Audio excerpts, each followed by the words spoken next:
성도 여러분 안녕하세요. 오늘도 주님께서 은혜 주시기를 바랍니다. 항상 건강하고 평안하시기를 바랍니다. 그러면 사도신경으로 신앙을 고백하며 5월 15일 아침 예배를 하나님께 드리겠습니다. 나는 전능하신 아버지 하나님 천지의 창조주를 믿습니다. 나는 그의 유일하신 아들 우리 주 예수 그리스도를 믿습니다. 그는 성령으로 잉태되어 동정녀 마리아에게서 나시고 본디오 빌라도의 고난을 받아 십자가에 못 박혀 죽으시고 장사된 지 사흘 만에 죽은 자 가운데서 다시 살아나셨으며 하늘에 오르시어 전능하신 아버지 하나님 우편에 앉아 계시다가 거기로부터 살인 자와 죽은 자를 심판하러 오십니다. 나는 성령을 믿어 거룩한 공교회와 성도의 교제와 죄를 용서받는 것과 몸의 부활과 영생을 믿습니다. 아멘. 찬송가 546장, 옛날 찬송가는 399장입니다. 주님 약속하신 말씀 위에서 우리 1절 부르고 같이 기도하겠습니다.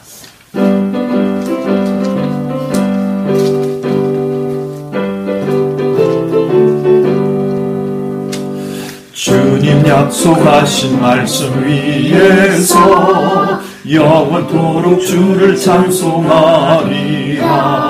소리 높여 주께 영광 돌리며 약속 믿고 굳게 서리라. 굳게 서리 영원하신 말씀 위에 굳게 서리. 굳게 서리 그 말씀 위에 굳게 서리라. 기도하겠습니다.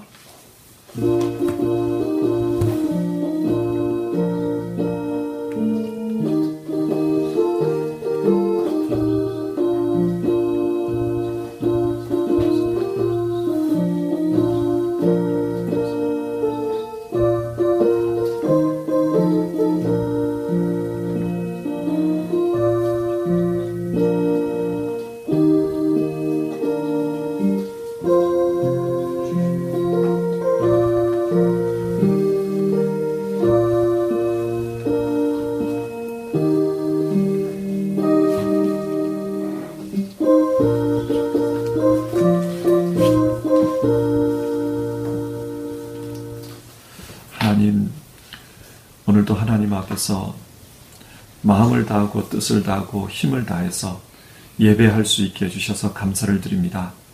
우리 성도님들 전심을 다해서 하나님을 예배할 때 하나님 그 예배를 받아주시고 또 영광을 받아주시옵소서. 하나님께서 주시는 말씀으로 우리가 살아가기를 원합니다.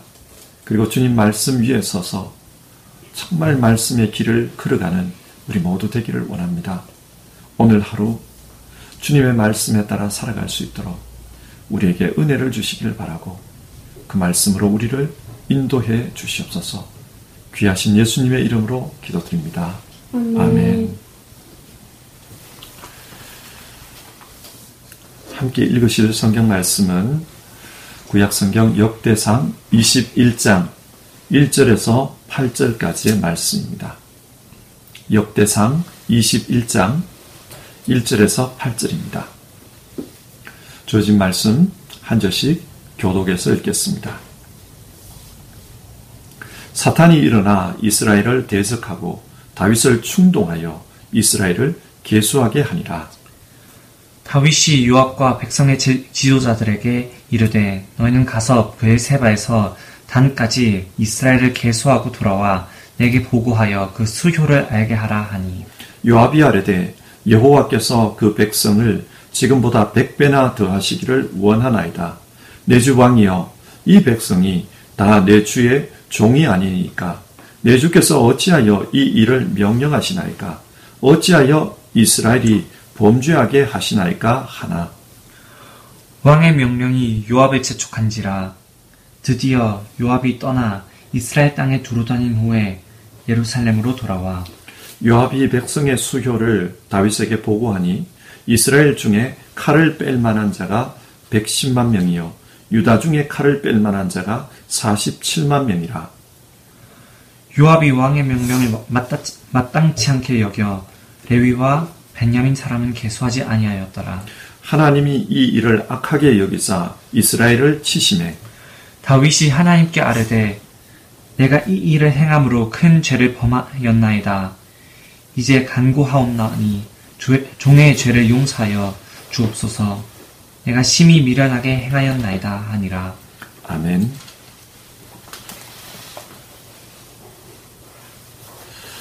역대상 18장에서 20장까지는 다윗의 전쟁 이야기가 기록되어 있습니다. 다윗은 이 전쟁 과정을 거치면서 중동 여러 나라들로부터 주목받는 인물이 되었습니다. 한마디로 성공한 인물이 되었습니다. 그런데 여러분, 베들레헴에서 양치던 목동이 어떻게 이런 크게 주목받는 인물이 되었을까요? 역대상 17장 8절은 이렇게 말씀합니다. 네가 어디로 가든지 내가 너와 함께 있어 네 모든 대적을 네 앞에서 멸하였은즉 세상에서 존귀한 자들의 이름 같은 이름을 네게 만들어 주리라. 하나님께서 약속하신 대로 다윗을 존귀하게 만들어 주셨습니다. 그러니까 다윗은 하나님의 은혜로 성공한 사람이 되었습니다.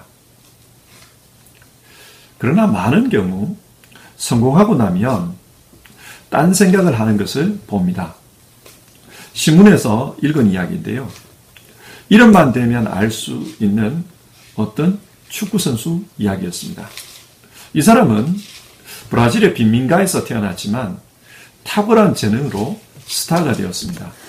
처음에는 자기가 번 돈으로 부모님을 돕고 형제를 돕고 또 가난한 자기 마을 사람들을 도왔습니다.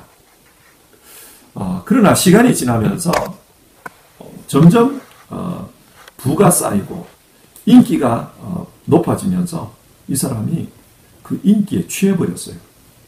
그리고 나중에는 완전히 망가진 삶을 살았다고 합니다. 훈련은 하지 않고 술과 여자 그리고 향락에 빠져서 선수 생활을 완전히 망쳐버린 것입니다. 참 안타까운 이야기였습니다. 그런데 이런 예는 정도의 차이는 있지만 우리 주변에서도 얼마든지 볼 수 있습니다. 예를 들어 작은 교회로 출발했지만 하나님께서 큰 은혜를 주셔서 세계적인 교회로 성장을 했습니다. 그런데 그렇게 큰 교회로 성장한 후에 안타까운 이야기가 들려오는 것을 종종 듣습니다. 돈 문제, 도덕적인 문제, 교회 세습의 문제, 이런 문제들. 이런 문제들로 완전히 망가지는 겁니다. 신앙인이든 비신앙인이든 사람은 초심을 유지하는 것이 어렵습니다. 다윗 역시 마찬가지였습니다. 하나님께서 그를 존귀한 자로 만들어 주었지만 그의 이름이 존귀하게 되었을 때 그는 엉뚱한 행동을 합니다. 그것이 오늘 우리가 읽은 본문의 내용입니다. 오늘 본문에서 다윗은 인구조사를 지시합니다. 왜 인구조사를 하려고 할까? 본문 1절은 그 동기를 이렇게 밝힙니다. 사탄이 일어나 이스라엘을 대적하고 다윗을 충동하여 이스라엘을 계수하게 하니라. 사탄이 다윗을 충동했다고 합니다. 여기서 충동하다라는 말은 히브리어 수트인데 이 단어는 유혹하다, 꾀다, 선동하다 그런 뜻입니다. 그러니까 사탄이 다윗을 유혹해서 인구 조사를 하도록 그렇게 충동했다는 것입니다. 성경에는 이해하기 어려운 본문이 참 많이 있습니다. 본문 1절도 그 중에 하나인데요. 왜 이해하기 어려운 본문인가? 다윗의 인구조사는 역대상 21장에도 기록되어 있지만 사무엘하서 24장에도 기록되어 있습니다. 사무엘하서 24장을 보면 여호와께서 다윗을 격동시키사 인구를 조사하라 하신지라 그렇게 기록되어 있어요. 인구조사의 이유를 하나님 때문이라고 합니다. 그러니까 역대기하고 이 사무엘 하서를 비교해 보면 하나는 사탄이 유혹해서 인구조사를 했다고 하고 다른 하나는 하나님께서 그렇게 하도록 했다는 것입니다. 도대체 어느 본문이 맞는 것일까요?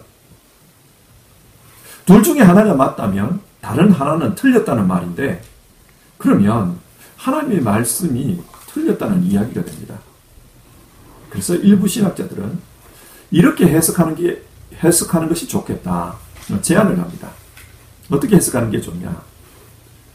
역대기 21장 1절에서 말하는 사탄은 우리가 생각하는 그런 사탄이 아니라는 것입니다. 일반적으로 우리가 아는 그 사탄은 단어 앞에 정관사가 붙어 있습니다. 이 사탄이라는 이 단어가 히브리 말이거든요. 이 말 앞에 하라는 그 정관사가 붙어 있습니다. 하사탄. 그런데 오늘 본문에서는 정관사가 없습니다. 무슨 말인가? 오늘 본문에 나오는 이 사탄이라는 단어는 일반 명사로서 쓰였다는 거예요. 그러면 일반 명사로서 사탄은 어떤 뜻인가? 대적하는 자, 원수, 그런 뜻입니다. 따라서 오늘 본문을 다르게 해석해보면, 다르게 번역해보면 어떤 대적하는 사람이 다윗을 충동했다, 그런 뜻입니다. 그러면 그 대적하는 사람이 누구일까요?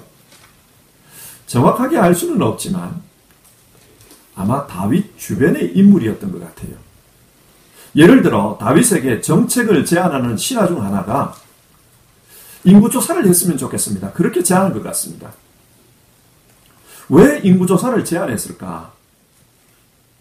역대상 18장에서 20장까지는 다윗의 전쟁 이야기라고 했습니다. 이 전쟁을 통해서 이제 어느 정도 국제 질서가 안정이 되었습니다. 이스라엘이 중동의 중심에 선 것입니다. 이제 다윗은 중동 여러 나라에 영향력을 끼치는 그런 임금이 되었습니다. 다스리는 자가 된 거예요. 그래서 제국으로 불릴 수 있는 그런 시점에 온 것입니다. 한 나라가 아니라 중동 전체를 다스리는 제국이 될 수도 있는 그런 시점에 온 겁니다. 제국이 되려면 주변 나라들을 누를 수 있는 그런 힘이 확보되어야 합니다. 그래서 지금 다윗은 자신이 얼마나 큰 힘을 가지고 있는지 그것을 파악해 보려는 것입니다. 여러분, 고대 사회의 힘이라는 것이 어떤 것입니까? 첫 번째는 동원할 수 있는 군사의 규모가 얼마나 되는가, 그것입니다. 군대의 힘이 나라의 힘을 규정합니다. 뿐만 아니라 또 그 군대를 유지할 수 있는 경제적인 능력이 얼마나 되는가, 그것이 그 나라의 힘과 관련이 있습니다. 군사력 혹은 경제력, 이것을 조사해보기 위해서 인구조사를 하려는 것입니다. 일반적으로 고대 사회에서 인구조사를 한 경우를 보면은 군대를 징집할 때 우리나라에 징집할 수 있는 군인 수가 얼마나 되나 그것을 알아보려고 할 때 이 인구조사를 했고요. 또는 세금을 거둬들일 때 얼마나 많은 세금을 거둘 수 있냐, 그것을 확인하기 위해서 인구조사를 했습니다. 그러니까 다윗의 측근 중에 한 사람이 우리도 이제는 제국이 되어야 합니다. 그러기 위해서는 인구조사를 한번 해봅시다. 우리의 군사력이 얼마나 되는지, 우리의 경제력이 얼마나 되는지 그것을 한번 확인해 봅시다. 그것을 제안한 것입니다. 다윗이 듣기에는 아주 좋은 말처럼 들렸습니다. 아, 내가 제국의 황제가 될 수 있겠구나, 그런 생각이 든 거예요. 그래서 군사령관인 요압에게 이 일을 지시한 것입니다. 그러나 이 제안은 하나님이 원하는 바가 아니었습니다. 여러분, 하나님께서 이스라엘을 부르신 소명이 무엇입니까? 하나님은 아브라함을 부르면서 모든 민족이 너로 말미암아 복을 받을 것이다, 그렇게 말씀하셨습니다. 이스라엘의 소명은 이스라엘을 통해 모든 민족이 복받도록 하는 것입니다. 그리고 모세를 통해서는 이스라엘은 나를 위한 제사장 나라가 될 것이다, 그렇게 말씀하셨습니다. 이스라엘은 세상을 짓누르는 그런 제국이 되라고 부름받은 것이 아닙니다. 구원의 복, 진리의 복, 생명의 복을 세상 끝까지 전하는 그런 제사장으로 부름을 받은 것입니다. 그런데 다윗은 몇 번의 전쟁을 통해 군사적인 성공을 이루자, 조공을 받아들이자 마음이 변해버린 거예요. 그래서 하나님으로부터 받은 이 소명보다 제국이 되는 길을 선택합니다. 그렇기 때문에 오늘 성경이 이런 제안을 한 사람을 사탄, 즉 대적자라고 부릅니다. 사탄은 검은 옷을 입고 머리에 뿔 달린 모습으로만 찾아오는 것이 아닙니다. 유혹이라는 달콤함으로 마치 자신을 위하는 것처럼 그런 모습으로 찾아오기도 합니다. 그런데 이렇게 마음이 변하면 주변 사람들의 충고가 들리지 않습니다. 3절을 보십시오. 다윗의 측근인 요압이 다윗에게 이런 상소를 올립니다. 세 번역으로 읽습니다. 주님께서 그의 백성을 지금보다 100배나 더 불어나게 하여 주시기를 원합니다. 높으신 임금님, 백성 모두가 다 임금님의 종들이 아닙니까? 그런데 어찌하여 임금님께서 이런 일을 명하십니까? 어찌하여 임금님께서는 이스라엘을 벌받게 하시려고 하십니까? 여러분, 요압이 지금 무슨 말을 하고 있는 겁니까? 이런 말이에요. 정말 나도 하나님께서 우리에게 더 큰 나라가 되도록 해주시면 좋겠습니다. 그리고 이 나라 백성들이 임금님을 위해서 그렇게 충성스럽게 싸우고 충성스럽게 세금을 냈으면 좋겠습니다. 그런데 이게 옳은 것입니까? 우리가 이렇게 하면은 하나님께 벌받을 짓 하는 것 아닙니까? 그런 뜻입니다. 요압이 지금 아주 신앙적인 이야기를 하고 있습니다. 우리가 이렇게 하면 이게 하나님 뜻에 맞는 겁니까? 이렇게 하면 하나님이 가만히 있을까요? 그 말입니다. 근데 이 상소에 대해서 다윗이 어떤 태도를 취합니까? 4절입니다. 왕의 명령이 요압을 재촉한지라. 여기서 재촉하다라는 말은요, 압도하다, 밀어붙이다 그런 뜻입니다. 그러니까 다윗이 요압의 말을 듣기가 싫었던 거예요. 그래서 왕의 권위로 이 상소를 묵살해버립니다. 그리고 밀어붙이는 거예요. 마음에 유혹이 들어오면, 욕심이 들어오면 그것을 물리치기가 쉽지 않습니다. 그래서 다윗은 인구조사를 하도록 그렇게 만들어버립니다. 약 10개월 동안 이스라엘 전역을 돌아다니면서 인구를 조사했다고 합니다. 그리고 그 수를 보고하는데요. 5절을 보면 이스라엘 중에 칼을 다룰 줄 아는 용사만 110만 명이고 유다 중에서는 47만 명이었다고 합니다. 그러니까 전쟁에 나가서 싸울 수 있는 사람, 그 사람이 총 157만 명입니다. 그런데 6절을 보면요. 요압이 왕의 명령을 마땅치 않게 여겨 레위와 베냐민 사람은 계수하지 아니하였더라. 그렇게 기록하고 있어요. 그러니까 12지파 중에 2지파를 빼고도 군인으로 차출할 수 있는 사람의 수가 157만 명이었다는 말입니다. 한번 비교해 봅시다. 지금 우리 대한민국의 군인 숫자가 대략 60만 명 정도입니다. 그런데 그 당시 이스라엘에 동원 가능한 이 군인 숫자가 157만 명이에요. 어마어마한 숫자입니다. 100만 대군이 넘습니다. 자, 제국을 만들 수 있는 충분한 군인 숫자가 확인이 되었습니다. 이 보고를 받았을 때 다윗이 속으로 무슨 생각을 했을까요?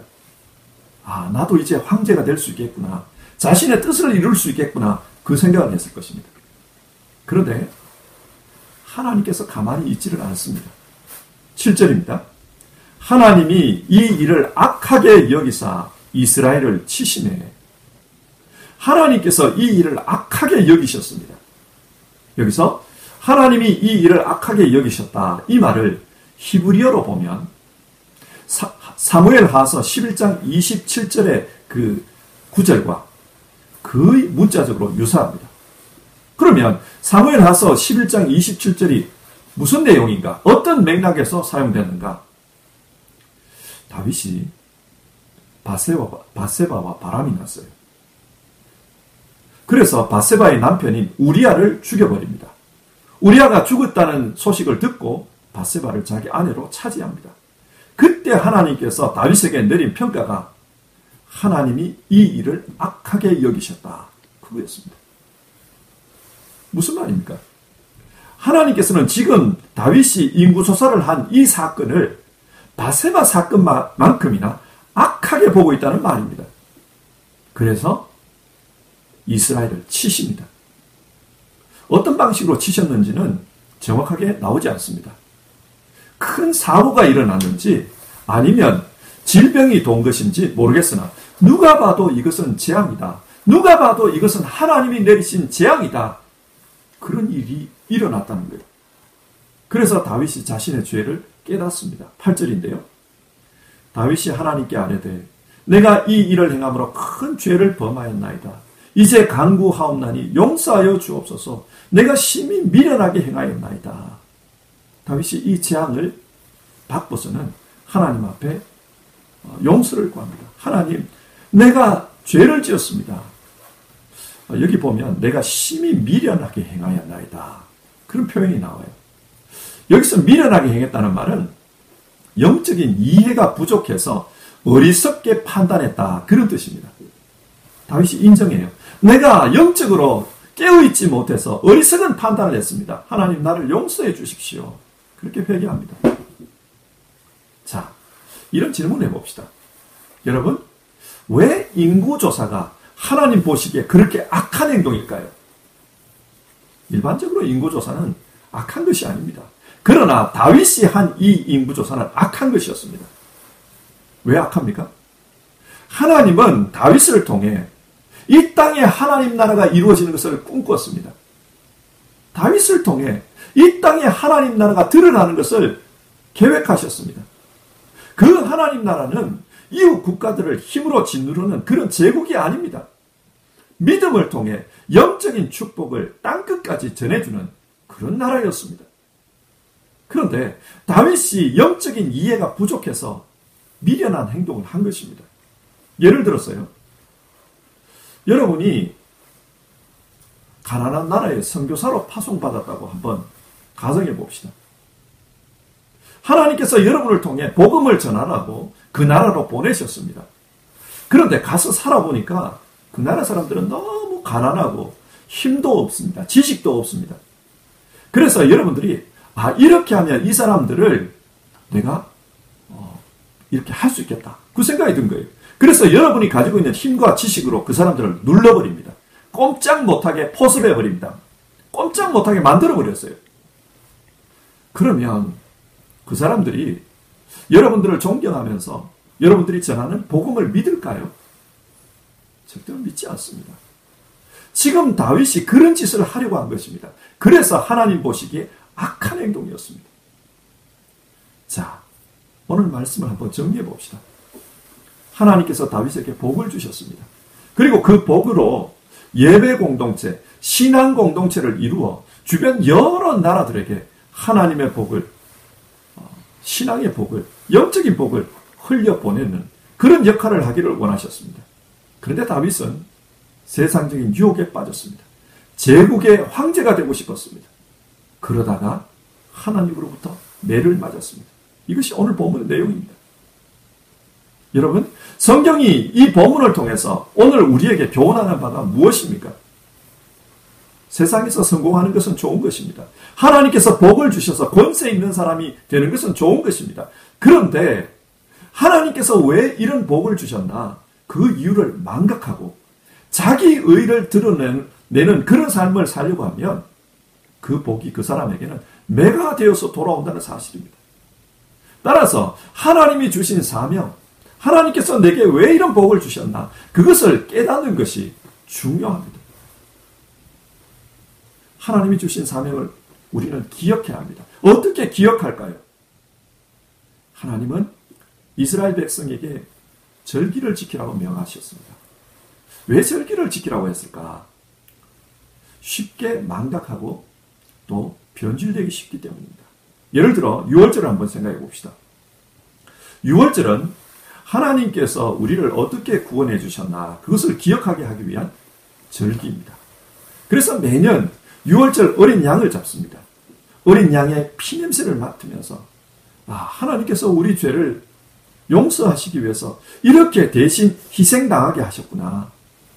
누군가 희생자가 있었구나. 그것을 생각하게 합니다.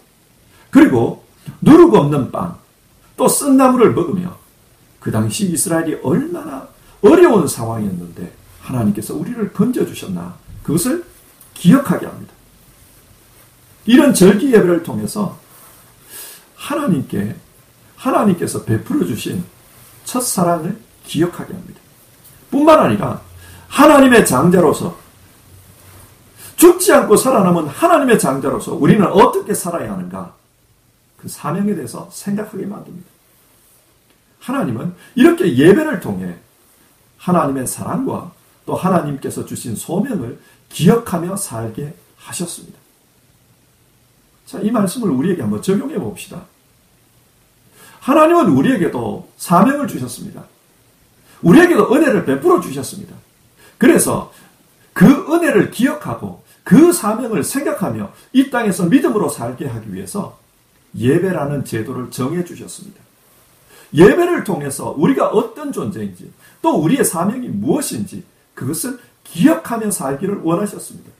그래서 우리의 신앙이 변질되지 않고 첫사랑이 변질되지 않고 유지되면서 하나님 앞에 바로 살아가기를 원하셨던 겁니다. 자, 여러분, 우리의 예배 생활은 어떻습니까? 우리의 예배 생활은 우리의 초심을 잘 지키는 그런 역할을 하고 있습니까?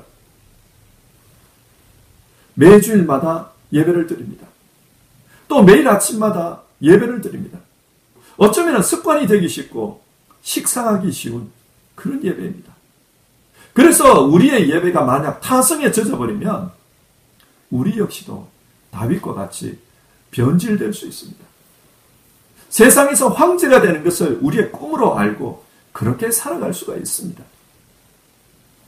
흔히들 말하기를 거룩한 것이 타락하면 더 더럽다고 그렇게 말하지 않습니까? 우리가 그렇게 될 수 있습니다. 거룩한 하나님의 백성이 세상 속에서 잘못되어버리면 더 냄새나는 그런 존재가 될 수 있습니다. 그래서 하나님의 매를 맞을 수 있어요. 하나님은 이 본문을 통해서 우리가 거룩한 백성으로 하나님이 원하는 삶을 살기를 원하십니다. 여러분, 지금 우리의 예배 생활은 어떻습니까? 우리의 예배 생활은 하나님의 첫사랑을 생각하게 하고 또 우리의 사명을 날마다 깨닫는 그런 예배입니까? 오늘 아침에 함께 찬송하고 그리고 함께 기도해 봅시다. 그래서 정말 내 예배가 어떤 예배인지 우리 그것을 생각해 보았으면 좋겠습니다. 342장입니다. 342장, 옛날 찬송가는 395장입니다. 우리 1절 부르겠습니다. 너 시험을 당해 1절 같이 부르겠습니다.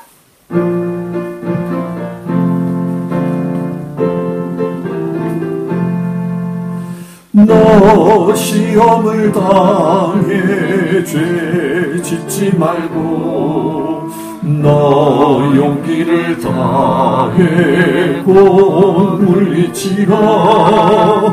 너 시험을 이겨 새 힘을 얻고 주 예수를 믿어 늘 승리하라. 우리 구주의 힘과 그의 위로를 빌라. 주님 내 편에 서서 항상 도우시리. 자, 함께 기도해 봅시다. 하나님께서는 다윗의 이야기를 통해서 우리가 하나님이 주신 은혜 또 하나님이 주신 사명을 잘 감당하면서 그렇게 살아가는 것이 중요하다. 그 교훈을 전해주고 있습니다. 우리 시대에도 성공한 인생, 부흥한 교회가 넘어지는 것을 참 많이 봅니다. 우리 역시도 사명을 잊어버리고 은혜를 잊어버리고 성공에 취해버리면 이럴 수 있다는 것입니다. 그래서 늘 깨어 우리 자신을 돌아보는 것, 그게 중요합니다. 이 시간 같이 기도합시다. 하나님 아버지, 내가 드리는 이 예배가 깨어있는 예배가 되게 하여 주시옵소서. 하나님이 베풀어 주신 첫사랑을 기억하고 그 사랑에 얽매여서, 그리고 하나님이 내게 주신 사명을 기억하면서 사는 그런 통로가 될 수 있도록 도와주시옵소서. 하나님 아버지, 우리의 소명이 이 땅에서 예배의 사람, 또 예배 공동체가 되어서 세상을 깨우는 것임을, 우리 삶을 깨우는 것임을 기억하고 살게 하여 주시옵소서. 우리 그렇게 기억했으면 좋겠어요. 그래서 정말 이 아침에 기도합시다. 우리의 예배가 우리를 돌아보는 통로가 되게 하옵소서. 살아있는 예배 되게 하옵소서. 예배에 성공하는 우리 되게 하옵소서. 그리고 베를린 소망교회가 정말 예배 공동체가 되게 하옵소서. 이 예배를 통해 하나님의 축복이 흘러가는 통로가 되는 그런 예배 공동체 될 수 있게 도와주시옵소서. 우리 그런 기도 제목으로 우리 같이 기도해 봅시다. 기도하겠습니다.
오늘 성경 말씀을 통해서 하나님께서 다윗에게 매를 들었던 이야기를 우리가 살펴보았습니다. 다윗은 하나님이 주시는 많은 은혜를 경험했습니다. 귀한 사명을 받고 하나님을 위해서 살아가는 사람이었습니다. 그러나 그런 다윗도 세상의 유혹 속에서 무너지는 모습을 우리가 보았습니다. 그가 무너진 이유는 초심을 잃어버렸습니다. 사명을 망각해버렸습니다. 우리 역시도 하나님의 은혜 속에서 살 수 있는 것 너무 감사합니다. 그리고 이 세상 속에서 하나님이 주신 복을 누리며 그렇게 살아가게 하신 것 너무 감사합니다. 하나님, 우리 성도님들 더 큰 복을 받을 수 있게 도와주시고 더 큰 은혜를 누릴 수 있게 도와주시옵소서. 그러나 그것도 중요하지만 하나님께서 주신 이 은혜에서 초심을 잃어버리지 않는 것이 중요하다. 말씀 나눴습니다. 그리고 하나님께서 왜 이런 복을 주시는지, 하나님께서 주신 그 사명, 그 이유를 기억하는 것이 중요하다. 그렇게 말씀 나눴습니다. 주님께서 우리에게 주신 사명 기억하고 살게 하여 주시옵소서. 그 사명에 있어서 변질되지 않는 우리 모두 될 수 있도록 주님 도와주시옵소서. 우리 개인이, 그리고 각 가정들이, 그리고 우리 교회가 하나님께서 주신 복, 하나님께서 주신 은혜, 거기서 변질되지 않게 하시고 또 사명에서 변질되지 않도록 주님 도와주시옵소서. 그러기 위해서는 우리가 날마다 우리 자신을 돌아볼 그런 통로가 필요하다. 우리 자신이 서 있는 이 자리를 돌아볼 통로가 필요하다. 그것이 예배다. 우리 그렇게 말씀 나눴습니다. 주님, 우리의 예배가 살아있는 예배 되게 하시고 우리 자신을 돌아보는 그런 통로가 되는 예배 되게 하여 주시옵소서. 관성에 젖은 예배, 하나님 아버지, 자기 자신을 정당화하는 예배가 아니라 정말 하나님 앞에서 깨어있는 예배 되게 하시고 살아있는 예배 될 수 있도록 주님 도와주시옵소서. 그래서 그 예배를 통해 하나님의 나라가, 또 하나님의 뜻이 우리를 통해, 우리 가정들을 통해, 우리 교회를 통해 이 세상에 이루어지게 하옵소서. 오늘도 하나님 앞에 예배하며 살아있는 예배자 되게 하옵소서. 우리 가정이 예배 공동체 되게 하옵소서. 베를린 소망교회가 예배를 통해서 하나님 나라를 드러내는 공동체 되게 하옵소서. 그렇게 기도하고 하루를 시작하는 모든 성도님들 그 심령 속에 함께하여 주시고 그 예배 속에 함께하여 주시옵소서. 정말 하나님께서 주신 은혜 또 사명, 그것을 깨닫고 충성되게 살아서 하나님께 착하고 충성된 종이라고 칭찬 듣는 우리 성도님들 다 되게 하옵소서. 귀하신 예수님의 이름으로 기도드리옵나이다. 아멘. 하늘에 계신 우리 아버지의 이름을 거룩하게 하시며 아버지의 나라가 오게 하시며 아버지의 뜻이 하늘에서와 같이 땅에서 이루어지게 하옵소서. 오늘 우리에게 일용할 양식을 주시고 우리가 우리에게 잘못한 사람을 용서하여 준 같이 우리 죄를 용서하여 주시고 우리를 시험에 빠지지 않게 하시고 악에서 구하소서. 나라와 권능과 영광이 영원히 아버지의 것입니다. 아멘.